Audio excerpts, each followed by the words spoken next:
Hello, everybody, and hello, Léonie. I think we'd all like to give you a very warm round of applause for being here today.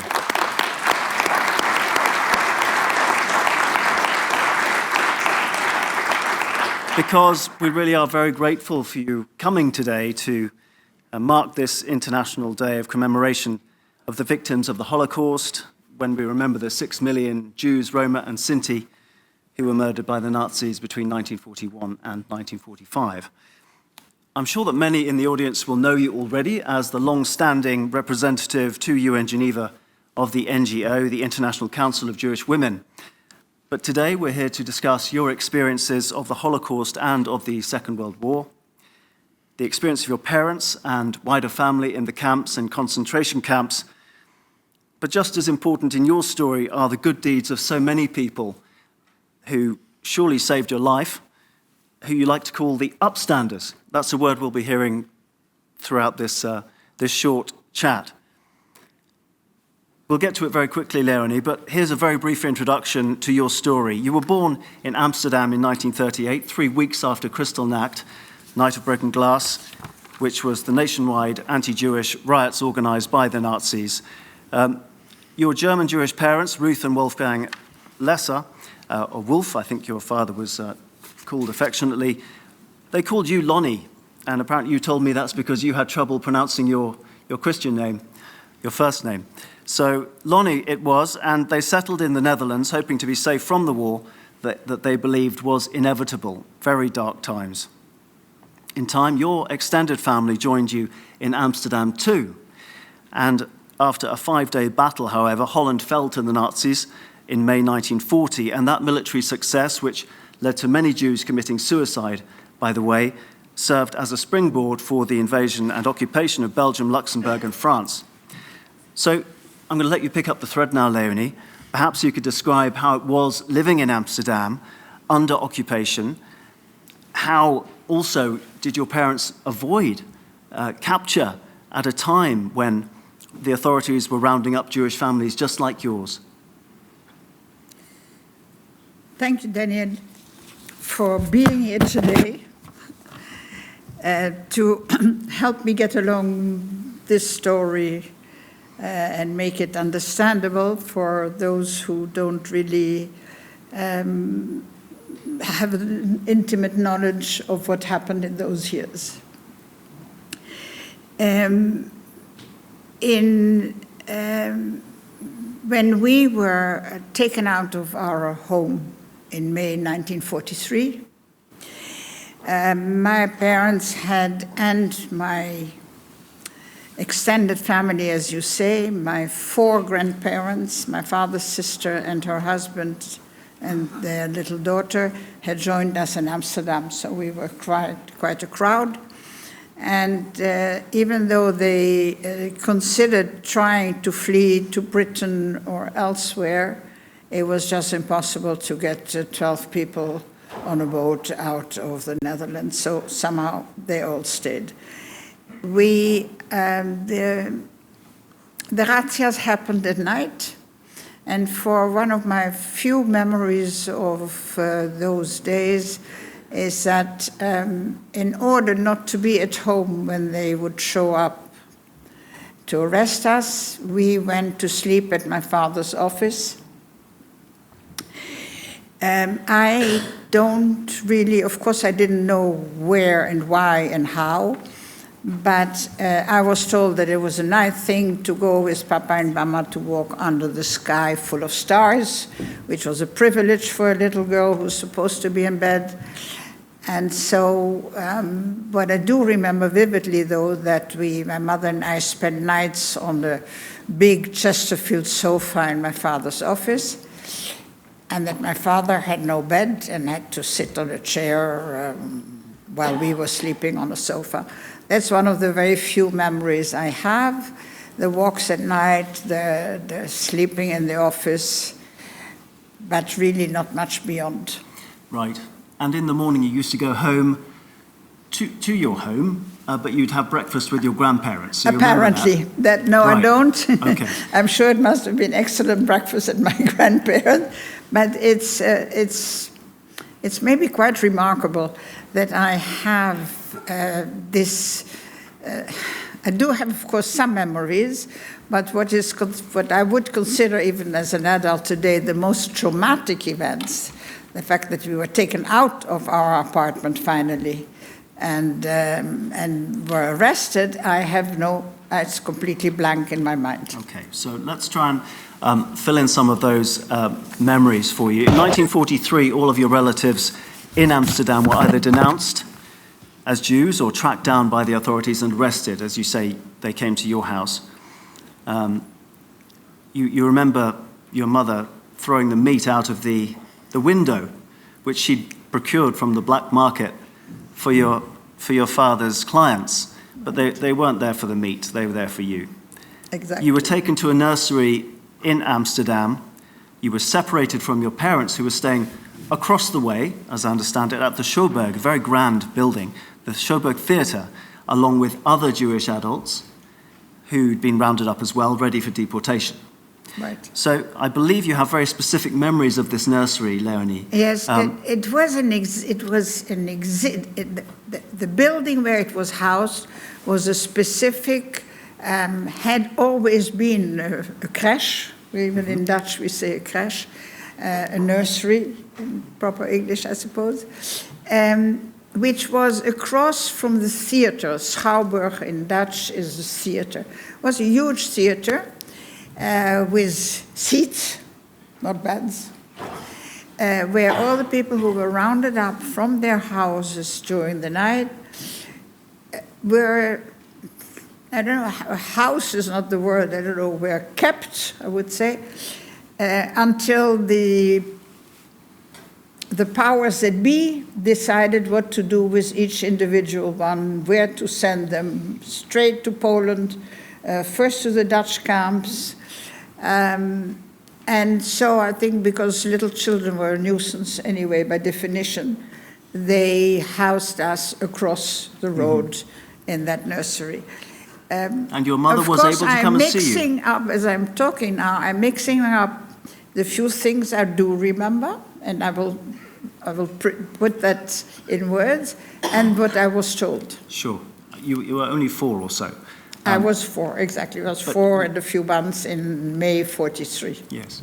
So your parents were actually allowed to visit, but I think it was too much for your father. Nonetheless, your mother did come and see you every day, I believe.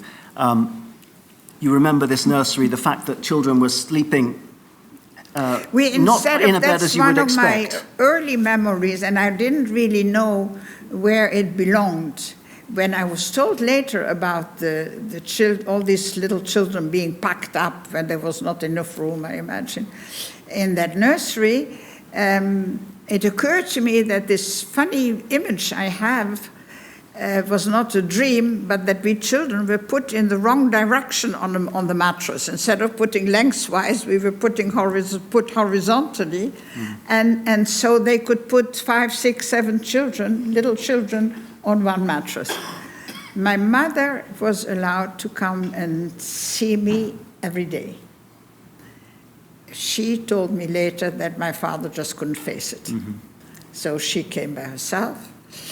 And should I mention here the last night also, or we got to that later?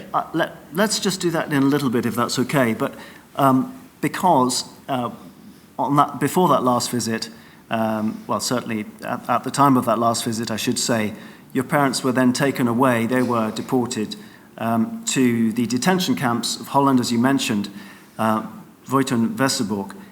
Your mother said they were dreadful, by the way, didn't she? Before being deported. My mother said one of them, and honestly I don't remember, maybe my sister knows. It was Vught and Westerbork. That Vught was worse than Bergen-Belsen. Gosh, okay. Well, so that really means something. Yeah. And my friend Evelyn Zulzbach, who luckily survived the war, but she was with her parents in Bergen-Belsen, she has dreadful memories of that Vught camp because they had separated the children from their parents. Right. And at 2, 3, 4, 5 years old, that is in itself traumatic. Of course, and of course that happened at Bergen-Belsen too, did it not? Yes, no, the little children were with their mothers, from what I understand. Right, okay. So We'll talk about Bergen-Belsen in a bit more detail and your parents' experience a bit later, but you, Léonie, taking you back to Amsterdam, in the creche, by some miracle, you were rescued, you managed to escape, thanks to Alice Cohn, who's, I believe, a friend of your parents, or an acquaintance, and she worked for the Dutch resistance. And it's quite a remarkable story, but she masqueraded as a nurse, went in and got you. That's right, isn't it? She was a daughter of a doctor. And unfortunately, her parents were unable to leave Germany and were killed during the war. She was a célibataire who had managed to get out of Germany to Holland. She was a graphic artist. And she was a close friend of my parents, and as I understand, from time to time, used to do babysitting at their house. In her nurse's uniform, and that was before my parents were deported. As a nurse, she walked into the creche very self-assured, found me, and of course I was happy to see her, took me by the hand as if it was the most normal thing in the world to do, and we walked, as she told me later, very carefully, very slowly, and very decisively out of the creche until the corner of the street, and there we started running.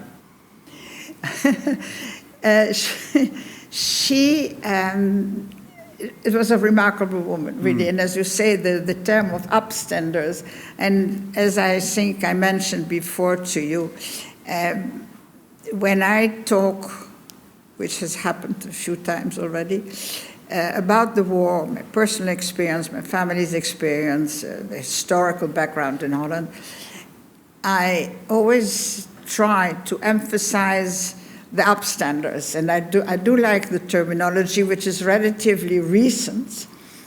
The upstanders are people who stand up. They stand up against tyranny, they stand up against dangers, and they stand up mainly to save others. Yeah. At the risk of their own lives very often. And without the upstanders, I wouldn't be here talking to you today. No. Without the upstander that Alice was, and probably many others who don't get mentioned and get no credit, of course, you wouldn't have arrived in... Some unknown. Yes. You know, they rescued out of that crash, 500 Jewish little children were rescued by what's called the Dutch resistance movement. Mm-hmm. Babies were carried out in shopping bags. Little children were taken out when the tram would stop in front of the building, so the guards couldn't really see very much what was going on. So that was really the earliest resistance movement. And this would have taken quite an operation. It wouldn't have just been Alice, would it? Of course, there would have been all sorts of people working to save those children. Absolutely. Just like you. And after Amsterdam, you were spirited away by Alice down to a small village. A village out of nowhere. Nederhemert. Excuse the pronunciation. Nederhemert, Noord-Brabant. And it's there that you find the relative safety of a family. At the Witjens home. Yes, the Witjens. So this is Willem and Nettie Witjens, who had a 12-year-old daughter, Tessa. Exactly. Yes, and right. It's there that you stayed for the duration of the war, for 2 years. From May 43 to May 45. Mm-hmm. What can you tell us about them, the Netjens? They were extraordinary people. That was really another world from my world, which was, how shall I put it, after all, my family. And I think, without understanding quite what was happening, but I must have realized that my parents were speaking German at home, not Dutch, that we really didn't belong so much to the society we were living in. That my parents tried to adapt. And here I am with a Dutch woman whose family had a publishing house for generations already, Maison d'édition. Very cultivé, speaking I don't know how many languages, a very high-class sort of lady, very, as you mentioned, Protestant ethics, strict in her education. But very towards fair. You mean? Towards you? No, very fair. To her own daughter also. So But the story's I about... was a little one, you see. So for certain things I was privileged. However, as I mentioned to you, when I didn't eat my greens, there was no dessert. Right. But that was about it. I have never had any corporal punishment, or nobody ever shouted at me. I don't have any memories of people being unkind. Maybe not necessarily very warm, maybe not very expressing affection, but fair. Yes. Yes, well, apart from being the strict... same as her own daughter. Right. I didn't feel same as there with was Tessa. yes. Okay. Because you mentioned this to me, didn't you? You said, they're strict, and if you didn't eat your greens, no pudding, and also they And I had wanted... chores also. I'm sorry? I had chores. Yes, you did. Yes. Well, tell us about because those chores. Because everybody, you cannot stay idle. Everybody has a task in the house. So at 4.5, it's a bit difficult to give a child many tasks. I had two that I do remember. I might have had others. One was weeding the grass, which I thought was terrible, so I felt like a punishment, because to sit out there in the wet and the dark and the rain and whatever and pick out those weeds, I thought that was really not very nice occupation.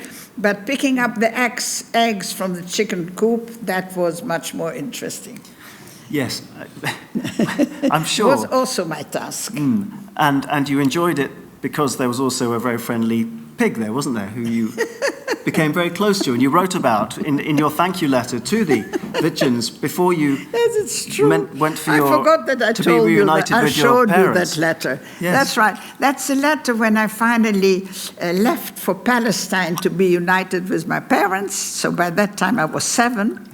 And I wrote them a letter thanking them for everything they had done for me, saying also that I would never forget them, and to please not forget to say hello to the little piggy in the store. Wonderful. Okay, well, listen, we've got a bit ahead of ourselves because you're not in Palestine yet. You are not in Haifa. Right. You are... I'm in Nederhemert. You are. You're in this little rural village. Nonetheless, towards the end of the war, September 1944, your house is requisitioned by the Nazis. You lose your bedroom. That's the German army. The army, okay. Fortunately, we had no SS in the village. Right. Thank you for making that clear. It was really German army.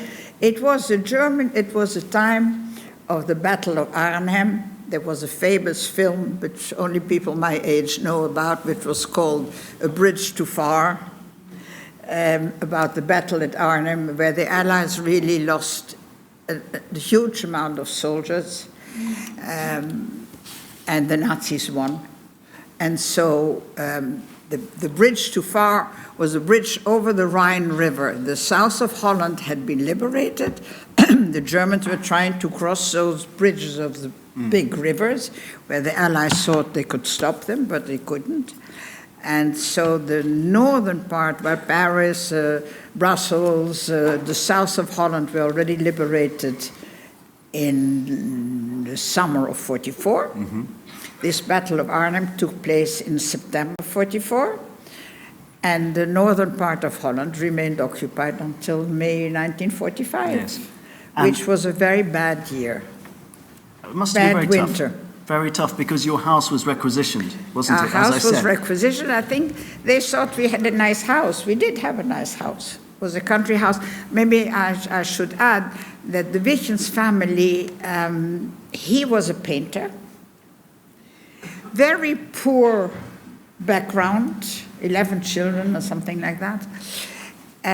But a painter, was quite successful, not huge success, but quite successful. She, as I mentioned, very cultivated lady, and they eloped because her family didn't want her to marry a poor not only an artist, but a poor artist on top of it. That was really too much for them to take. So they were living in The Hague and had rented a little country house, but was a nice house, a small villa, in the countryside in Nederhemert, in that little village which they had rented from the family of the Baron von Wassenaar, who owned the whole village. And so when the war broke out, when the war started, Nettie Wittjens, who I call Tante Nettie and Uncle Willem, they had met my parents on a train trip where they spent the night, as far as I understand, talking to each other and becoming friends, these two couples. And when the war broke out, Nettie Wittjens wrote a letter to my parents saying that the building next to theirs in The Hague had been bombed, and they had decided to take the little girl and go to live in the countryside, waiting for the war to end. And if any one of us wanted to hide, or needed to hide, they would be willing to take them in. Amazing. That is amazing. Yes. It's not only being asked to do something, but to offer. Yes, and they did that because it was an open-ended agreement. And as you said yourself, how were they to know how long that would last? So it was a commendable, brave decision. Upstanders. Yeah, more upstanders. More upstanders. So thank you, Léonie, for sharing that story. And I know that you have many more tales that you could tell about that time. If you want to hear a few words about the Germans in the house? I think we would. So the soldiers who were spreading their war maps on the table. They were spreading their war maps on the table. And later, much later, when I was a grown-up and I had a husband who liked to see the war, because he grew up in the Middle East where the war to him, he was putting his soldiers on the map to see how the armies were proceeding. When I saw these pictures in American war movies of these soldiers in uniform sitting around a big table looking at the map, I said, but I've seen that.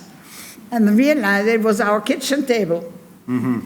And the anti-tank so they machines had in the taken garden. over the ground floor. And I think even 1 or 2 bedrooms, I'm not sure. They were officers, soldiers, I think, from what I remember. I don't remember anything negative, besides the fact that the enemy was in our house, but I don't think they misbehaved or something like that. But we had anti-aircraft guns in the garden, and I was not allowed to go into the garden. But of course I did. I wanted to look at that close up, what was happening. So it seemed a very interesting affair. And so one of these soldiers explained to me, and I did understand the German is very close to Dutch, that he has a little girl like me at home and picked me up, held me in his arms, and I sort of kicked my feet into his belly until he let me go. And when I ran into the house and told them, everybody was absolutely terribly upset of what the revenge would be to my misbehavior, sort of. But nothing happened. Yes, thankfully. Thanks so much, Léonie, for sharing Then those. we had to leave the house. The whole village was evacuated. Yes, yes, and that was quite traumatic for you. Very. Not least because you caught lice, didn't you? You had to have your hair shaved. So we were first, the whole village, I don't know how many people that was, 80, 100, 150, I have no idea. We were put into the cellar of the castle, which was a relatively old castle with water around it, like you see in the fairy tales, to hide from the bombings that they expected. They thought the village might be erased and we would all sit in the cellar. So we said, I don't know if we stayed there 2 nights or 5 nights or a week, I don't know. Anyway, getting out of there, they discovered that I had lice. And so my head was shaved, which is quite traumatic when you're a 5.5-year-old little girl.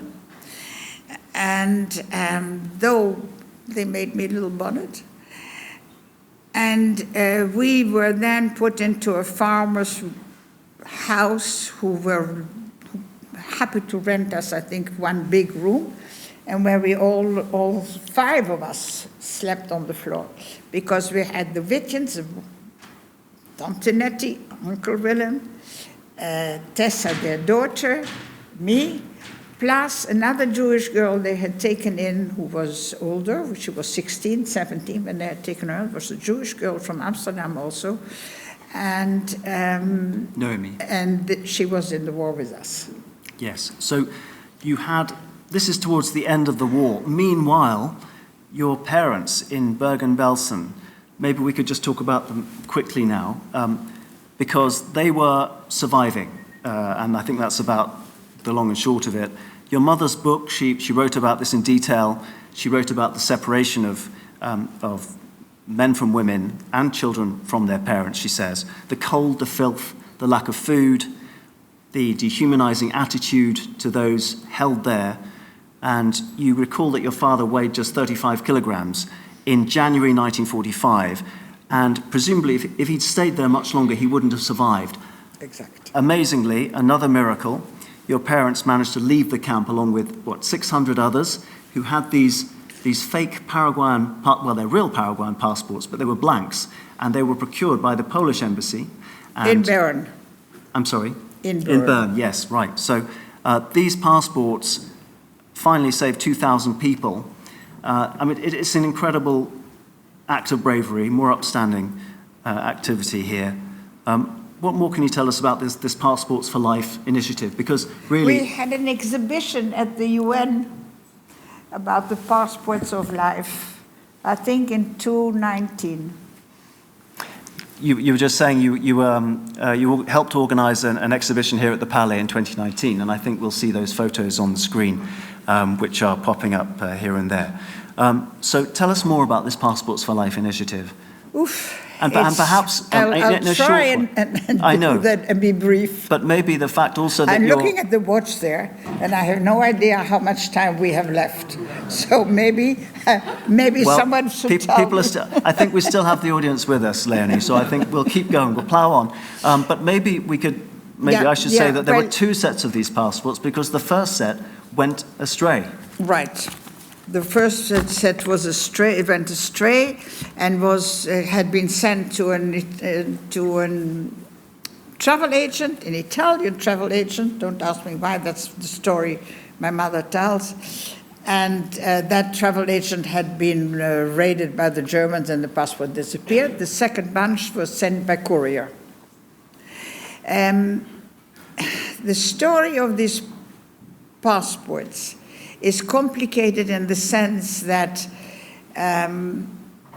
only, I think, 2017, maybe, or something like that, came to light the fact that the Polish embassy in Bern, in the war years between 40 or 41 and 44, something like that, was a clandestine had a clandestine group of people who prepared fake passports. The fake passports were not fake in the sense that they were genuine passports, which were bought from Swiss dignitaries living in Bern who had become honorary consuls of Paraguay, of Honduras. There were a few of them who disposed of blank passports and who were happy to sell them. Mm-hmm. And there were two Jewish organizations who paid for those, the World Jewish Congress and Agudat Israel was an Orthodox rabbi. They provided the Poles with lists of names, photographs. My father's was sent back. My father's cousin in Zurich procured those passports for our family. And the only picture they had of my father was as a little bar mitzvah boy. And that wouldn't do. No. So it was quite a complicated operation. I think, from what I understood, because I've been quite close to the people at the Polish embassy at the time when this whole story broke, that they started making these Latin American passports initially to help, when the Germans invaded Poland, to help the Polish government and the Polish, how shall I put it, dirigeants, important authorities, thank you, to get them out of Poland and into safety to Britain. Mm-hmm. Polish government in exile during the whole war covered this operation, because it started out for Poles, and they continued to do that for Jews and resistance fighters and whoever might need them during the war. So it's an incredible operation. It's an incredible story. As I said, 2,000 people, and it meant that your parents and your grandparents, one set at least, could leave. All of them. All of them? All of them. Gosh, okay, so... All of them found themselves in Bergen-Belsen because they had those passports to start with. Bergen-Belsen was in German speak considered ein Vorzugslager, meaning a camp for privileged, quote-unquote, people. Yeah. And so there were many, for different reasons, people who had those passports. And it was used as a bartering chip, wasn't it, really, to get German citizens who were in South America back to Germany exactly. in exchange for the release? Organized by the Red Cross. Right. That's the only, as far as is known, I think, even today, that's the only transport of Jews from Nazi camps exchanged for German citizens. Yes. Kept in Latin America. So it's an astonishing story, but we don't have too much time to go into much more detail on that, except that on their way, on this very long train journey from Bergen-Belsen to Marseille via Switzerland, your parents did manage to somehow catch up with with a relative, Ferdinand, who had bought the second set of passports, which is wonderful. So moving swiftly on, your parents carry on to Marseille. They are taken on a US medical ship, I think, to Algeria. They were very upset about that because they felt, having survived the camps, that they must have been in great health. Though my father was, as I said, 35 kilos. Yes. I mean, astonishing that he made it. He did end up, once they were in Algiers, he somehow apparently collapsed and spent a whole month in hospital. Right. Okay. But recovered. And they recovered. So if they had not been able to get out in January 45, they wouldn't have survived. Besides, it's maybe not well known, but the last months of Bergen-Belsen, people died from typhoid. Amongst them, Anne Frank and her family, except for her father. Yes, and your parents knew the Frank family. We'll hopefully come to that very shortly. They were also shortly. German Jewish refugees in Amsterdam pre-war. I think they knew each other pre-war, but they also met in Bergen-Belsen.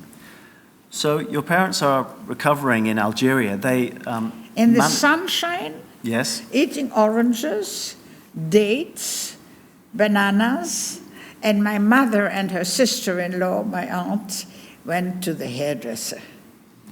They got some pocket money, and the first thing they said to them... I think she complained about that hairdresser, didn't she? No, the first thing, they got some pocket money, and that was a UN camp managed by the British. So they also got some... They were free to come and go, and they got some pocket money, and so the first thing women do is go to the hairdresser. Right. So in addition to the haircut, other important things were happening, including news that you were still alive. Exactly. So they got that from, once they were in Algiers, they could write. And the communications with the Netherlands was difficult, but post worked. My Wittgens family and Alice Cohn during the war exchanged letters. So they found out that you were alive. They were en route to Haifa, as I said. You were not able to come quite so quickly. Alice, the resistance fighter, who took you in. I'll help you out on that one. In May 45, we came back, having been in that farmhouse. May 45, the war was over. We came back to our house. The trees in the garden were broken, not even used for firewood or just vandalized. The windows were broken, the door was broken, whatever. But anyway, the house was still standing. And from that point on, war being over, Alice offered the Wittgens family that she would take me in.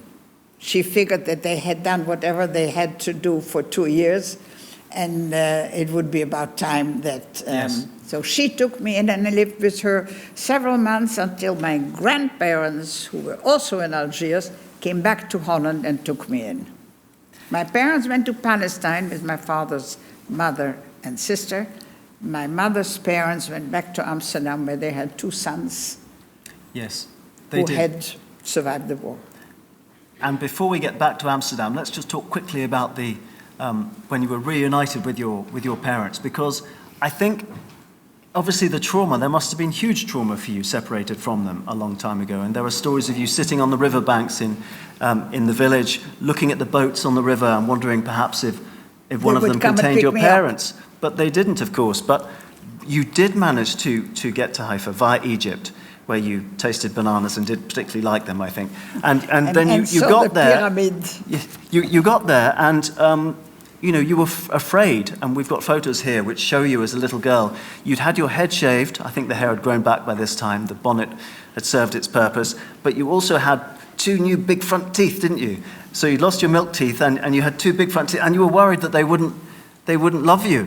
Exactly. But it's incredible. By the time I knew that I would be, so I stayed with Alice for 3 months. I was put in 2nd grade of primary school because I could read and write. Big pride. And then my grandparents came back, and I think somehow in the late summer or early autumn, I stayed with my grandparents until Christmas 45. Understood. Which I think was a real psychotherapy as far as I'm concerned. I was told every day that only to see me, they had been through all this and supported and been able to live through all this horror because they were still hoping to see me alive one day, which is really gratifying when you're 6 or 7 years old, to be told that every morning, that only because of you, they're still here. That echoes something your mother wrote, isn't it, or told you? She said, it was terrible, but oh, weren't we lucky? Absolutely. To be alive. And my father also. And I think that's something you've kept with you, isn't it? And my father also. And maybe I will end with that. But I just realized that I forgot to explain. When I arrived at the Wittgen's house in that little village where everybody knew everybody, there had to be an explanation of who I was and where I came from, especially that I had dark little curls, and most of the kids there, the girls, had white, straight blonde hair. So I was an orphan. There's a story that the village was told. They had adopted me because I was an orphan from the bombardments in Rotterdam. Rotterdam had been heavily bombed. And so it was very difficult to control whether the story was true or not. And there was a second narrative for me. I was told that my mommy was sick, my daddy had to stay with her, and once mommy would have recovered, they would come and pick me up. So I waited. I figured that one day they will come. So since I had to walk, one of my chores was also to walk the dog. And the dog was this big, and I was that, like that. And we were not far removed from one of the rivers. So I used to go with the dog there, and there was a rowboat between us and the little town on the other side of the river, figuring that maybe I would be lucky and that I would just be there when they arrived. But they didn't. No. Voilà. Thank you for sharing that. I think we're coming to the end of this story, Léonie, at least this part of your story. But I think we really need to address the aims of the Holocaust Remembrance Day, because it is to prevent anti-Semitism and other acts of discrimination from starting and spreading. But that can only happen if we are able to come to terms with what has happened to us. And I wonder when that started to happen for you. And maybe you could tell us about the Anne Frank diaries, because you've already mentioned Anne Frank. But it was really on reading those that you started to realize how very lucky you had been to be alive. Exactly. Now, I can tell you now, because a friend of mine in Holland is making a documentary for Dutch schools. She is a professional. where she wants, because of all the anti-Semitism incidents, because the atmosphere in Holland these days, and she's not Jewish, huh? And she is about 25 years younger than me. But she she discovered anti-Semitism one day because she didn't know that existed in the way, where she grew up. And she wants to make this film to be shown at schools, at university. My story will be a sort of fil rouge in that documentary to explain how things happened and why they happened, how they could happen. So I personally always feel that we are very good at commemorations, and that I'm convinced that the dignity of the victims need these commemorations, and that the memory of what humans are able to do to other humans is something that we ought to try and transmit, try and explain the sort of horrors this can lead to. And parallel, I would say, I have a feeling that all those upstanders, you see, without Alice, without the Wittgens, without the Poles, I probably wouldn't be there. So I did realize that when Anne Frank, I met my parents in Haifa. I came back to live with my parents in Haifa, and in 1950 we went back to Europe. I think the diaries of Anne Frank came out maybe 52, 53, something around that time. I must have been 13, 14, something like that. Of course, I'd read the book. And then my parents were approached by Otto Frank, the father who they'd known, and people who wanted to do a theater piece of that story came to my parents to ask whether they would agree that I would play the role of Anne Frank in that piece of theater. Well, I don't know, you imagine, anybody can imagine a 15-year-old girl who's going to become the main character in a play, in a real theater. I thought that was really the miracle of a lifetime to be able to become a star. And then my mother came into my room and started talking to me and explaining that she did not think that was a good idea. She didn't want me to go through all the trauma again, and she didn't think it would be a healthy thing to do. So I didn't. But the book for me was very an eye-opener, as it would be termed today, in the sense that I suddenly realized that I was amongst the privileged, because in Holland, not only 100,000 Dutch Jews never came back, but amongst those there were 19,763 children. About 5,000 children came back after survived the war. So that was a sort of eye-opener at the time, the death of Anne Frank and her diary, and I started suddenly realizing, and I was very privileged in having a home. My parents didn't spend their days talking about all the miseries of the war. My parents were a young couple, I think, very much in love with each other, and especially my father was a very forward-looking, happy sort of person, lovable and loving, sort of man who was, I don't know, always smiling, always happy, always good-humored. And my father used to say, we've been through very hard times, but weren't we lucky? Mm-hmm. And then my little sister, who was sitting there, said, lucky? Lucky? We have to thank God? Lucky? Lucky? Wouldn't it have been better if you had not been to Bergen-Belsen? So that's the innocence of children.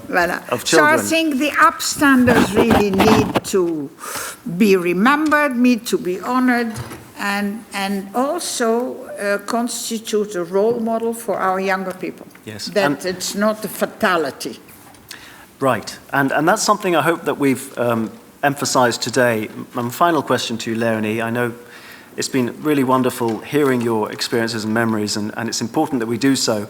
And I wonder that maybe, does this engagement, this need to tell your story is something that has really explains your work for the International Council of Jewish Women? Is that something that you think you've carried with you for the rest of your life? I think many of us who finally realized that we were privileged, the ones who, my generation in the Netherlands or in Belgium or anywhere else in Europe, there's not too many of us.